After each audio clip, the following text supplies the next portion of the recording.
Welcome everyone, it's Lizzie here at Rockadouble Railways, and today is part 2 of our part 5 series. So hopefully you have made your decision of your track plan for your small layout. Now, alright, no need to grumble. I've got all that you need right here. I will advise you of what you need for this specific layout theme, and you don't have to stress anymore. So just chill, get something to drink, and let's get on with it. So coming back to the drawing board, starting from scratch. Now, I did indicate that I will decide to use a viaduct on this small layout, seeing I have no bridges or viaducts on the other layout. So as we can see here, there's a lot of options to consider. There's a girder bridge, there is just a normal brick bridge, and there are viaducts times viaducts from different suppliers available. But then again, we need to consider the elevation, and so for that I use the styrofoam blocks. And by now you would have known that I've selected the viaduct, the 3-arch viaduct, and then also you can see there could be an extension which Hornby sells as a normal brick bridge. But I'm not opting for that option. I'm sticking to the original viaduct size. After all, we want to keep it small, and to achieve that, we cannot go with a too long bridge or viaduct. Keep that in mind. You will also see that I had some space in between the styrofoam blocks, and that is because my supplier didn't have enough blocks, so I was 2 blocks short. But all in all, you might need about 20 of these styrofoam blocks to achieve what I need to do. So what I did was I carefully lined up the styrofoam with the viaduct, and then with regards to the cork, I also laid the cork down and then I put the track on and saw which size cork I need to use to line up perfectly, and that just makes it so much easier. So if you have a flat space to use, a tabletop to use, or piece of wood sheet, and then it basically means the styrofoam block goes on, then the cork, and then the track, and fits 100% and level up 100% with elevation with regards to the viaduct.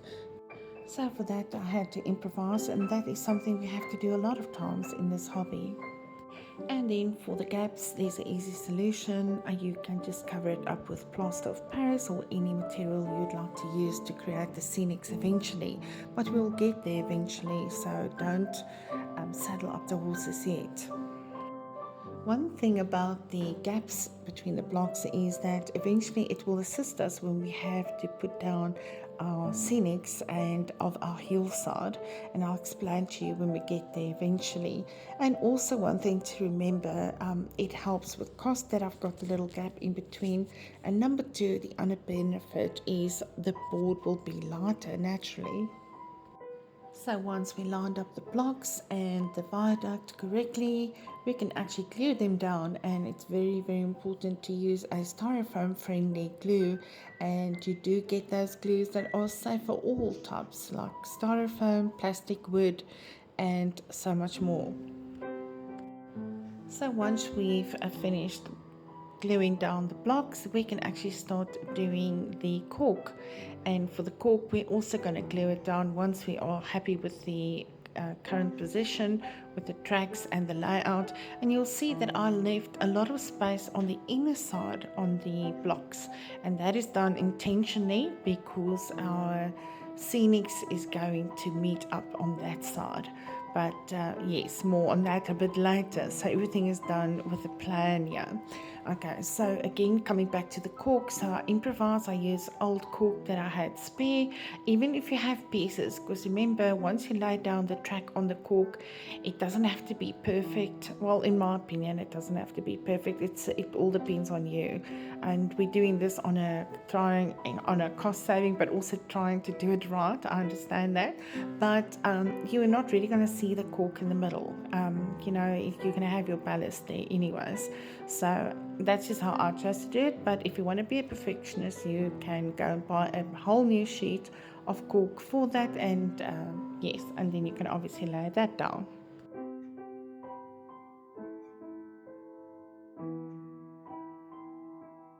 Alright, so now we've got the cork glue down, and now we can actually start lining up the track again and just make 100% sure of the positioning of the track before we glue down the track. And now will be a good time to just re-look at the list and everything that I'm using on this specific layout proposal. Starting with the ballast I chose.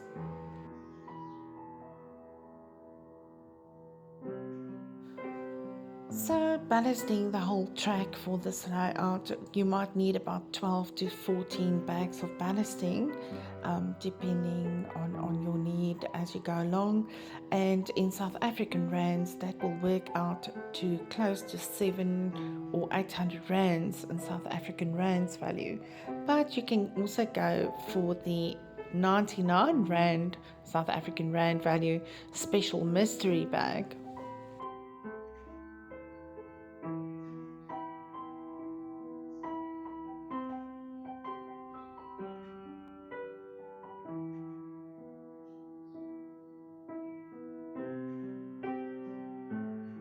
The options here, you'll see the special mystery ballast is the one way on the top, and the rest were my second choices.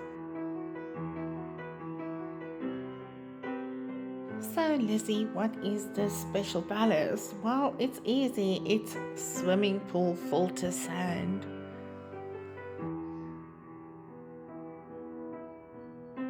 So who would have thought?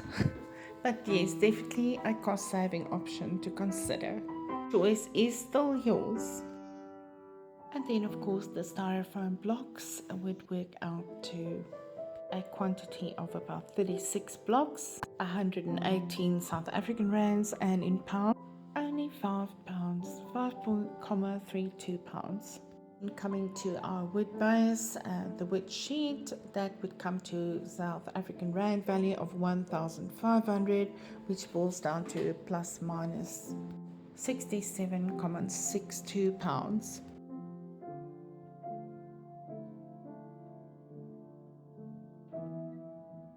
Luckily, the power, tracks and train set itself is free. And the corks price will come to about 300 rand for the whole sheet.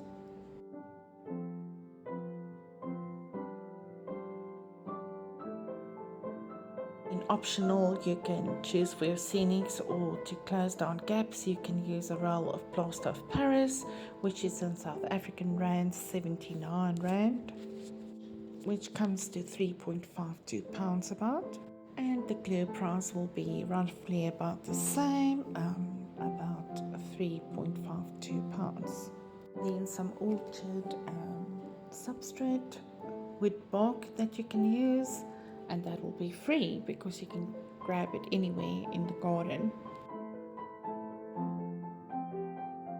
And next up is the static grass.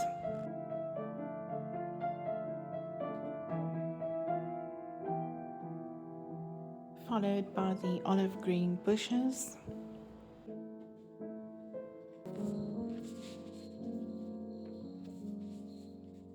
Some scattered remains that I've left from the previous layout, which will be free of course.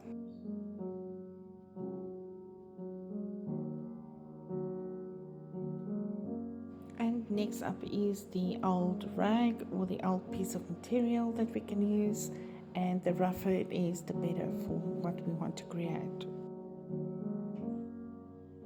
Don't forget the 2 trestles. Haunted paints after your desire.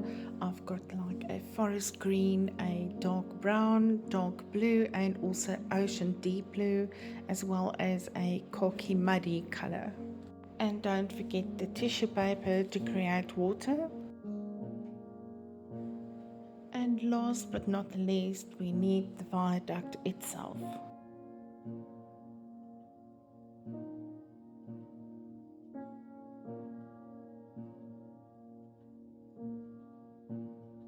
I'll just do a quick test just on the loco on the tracks as is, and you must bear in mind that the tracks are not fully clipped in correctly.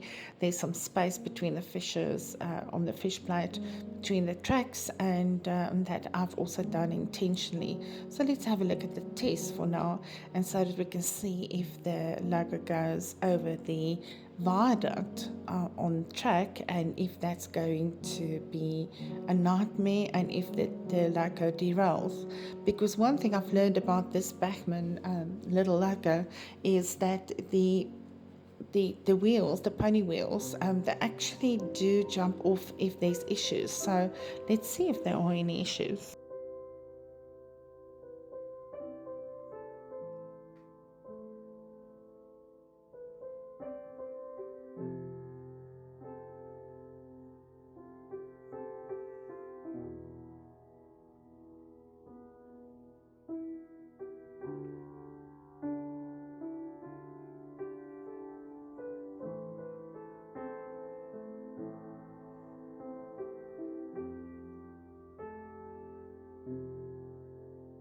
Thank you for joining me again in part 2 series, and let's look forward to part 3 where things are really going to kick up and the layout will start to get shape.